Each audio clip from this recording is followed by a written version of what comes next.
Hi, Jworiginals here with Gifted Hands, and we're going to talk, this time slot we're going to talk about beading and scrapbooking. First we're going to do beading.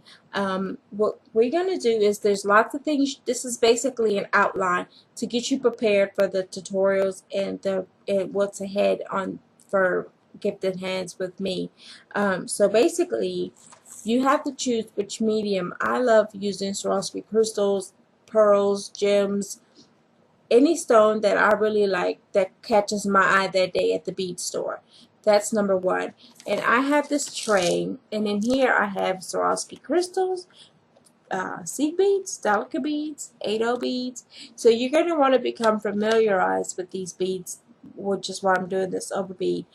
So I always use coupons when I buy beads because I have a budget that my husband that I follow often because I have multi-craft, so I want to make sure that my budget stretches for everything that I'm going to need for that particular projects that I'm working on.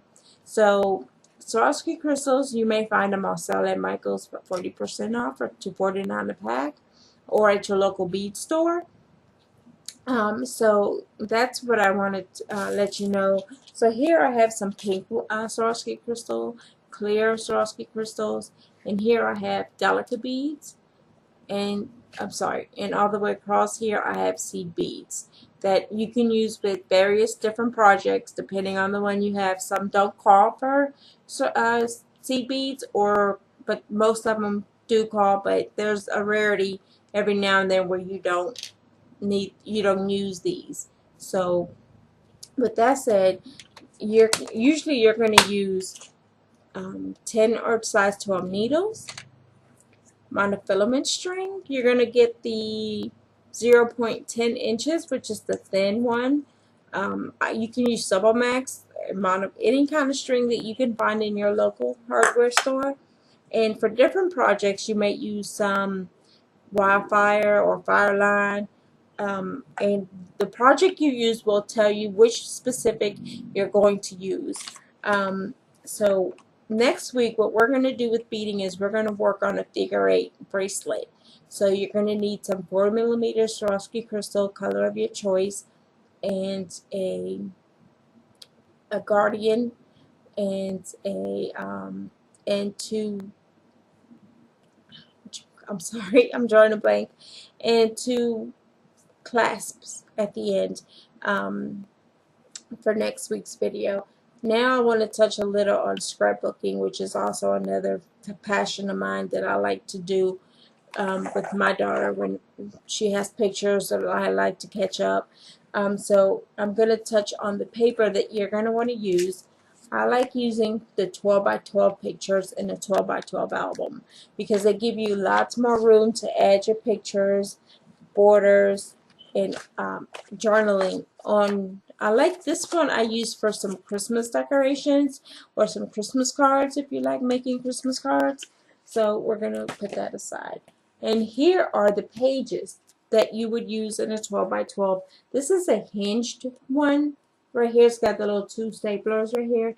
And I actually, this was gifted to me from a friend of mine who does creative memories, and she got me this that you just punch out the days, and you can just, I don't do an exact calendar. Basically what I do is I punch out the square, I journal in what we did that day, and I put it on here. And so when it behind this I would put the pictures of the activities that I did with this one.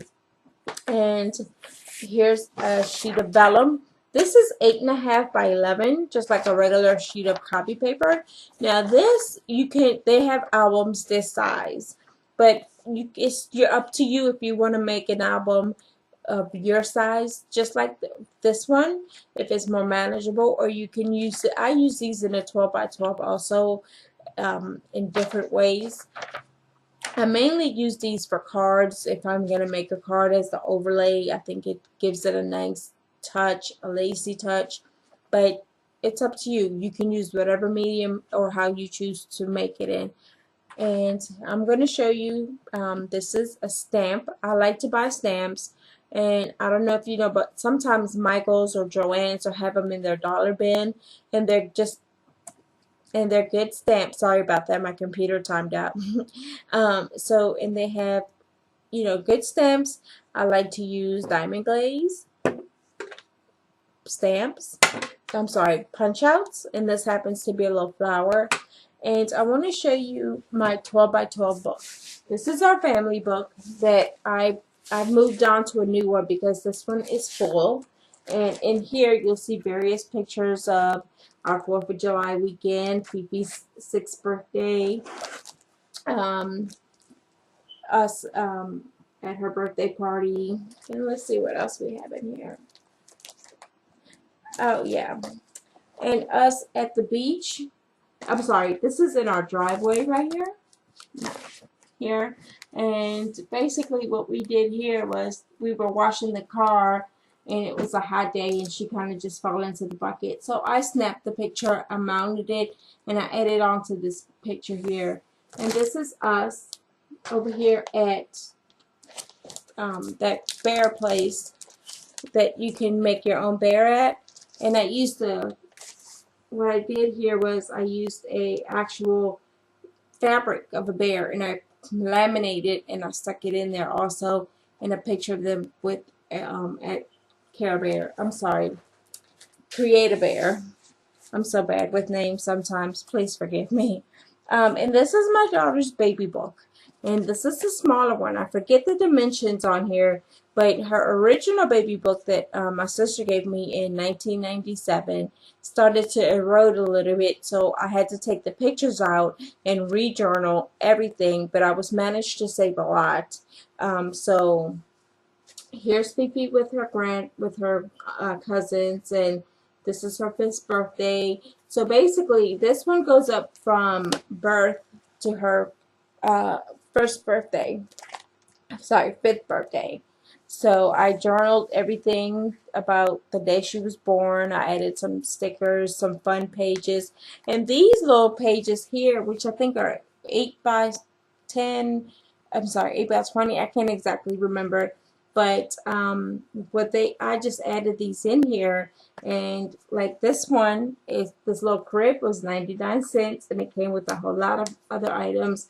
And again, I did some more journaling, another picture of her sleep with her first blanket. So basically, it's really up to you how you choose to show your pictures. And moms out there, if you want to do like a Mother's Day gift, like I've done with my mom and my mother-in-law, I take a small book like this and fill it up with the most recent pages. And what I do when I see them, if I have more pictures, I'll add them while I'm at my mom's or my mother-in-law's house, so they always are kept up to date. But now with and also you can find some of the big fold-out cards that you can add pictures in, like a little mini scrapbook, and put them in an envelope and send them away. And we'll touch on that a little bit later. But yeah, it's just an overview idea of how scrapbooking is such a way to keep your memories for your kids. My daughter is 14 now, and she looks at these books all the time. So what we're going to do next week here with Gifted Hands is I'm going to show you a tutorial on all the ways that you can use stamps. They're really fun. You're going to enjoy them. You can put them in your book. You can make them as cards. So until then, I hope that you like what you saw today, and if you don't forget to give a thumbs up if you like multi-crafters, because I do. I think it's a blessing that you're able to do such wonderful things with your hands, and be so creative. So I'll see you guys next week. Bye bye.